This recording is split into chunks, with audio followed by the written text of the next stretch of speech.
Wasteful spending is a thing of the past. Picture a facility where every coin is accounted for and the financial resources are maximized to enhance patient care. Sounds too good to be true, right? Today, we're going to unveil how this vision becomes a reality with the powerful expense feature in our HMIS. Managing expenses isn't just about cutting costs, it's also about optimizing resources to provide the best possible care.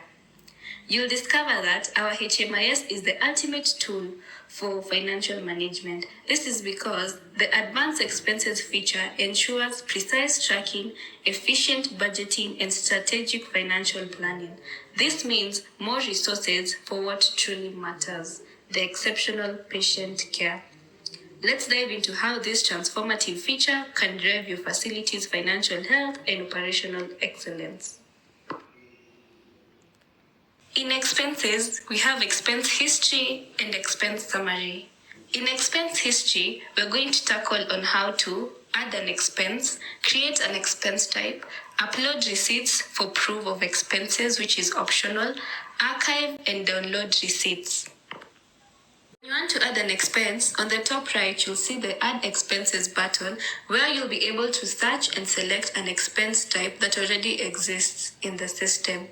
If you want to create a new expense, you'll click on the Create New Expense Type, and on there you'll select the category of the expense and name the expense type, and on Save and Continue, the expense will appear now on the expense type list. So for adding an expense, we'll go back to Search and select Expense Type, add who the expense was incurred by, the amount,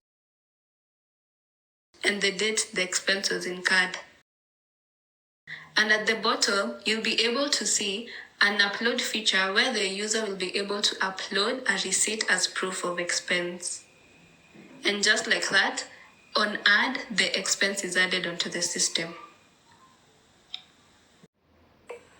On the expense history table, you'll be able to see the action bar, which entails the archive feature and the download receipts feature. This is applicable for all the expenses on this table. Lastly, we shall summarize this with the expense summary. Technically, on the expense summary, it's just a listing of all the expenses, the categories, cost, and the total cost. The best thing about this is that we have a filter that filters by duration.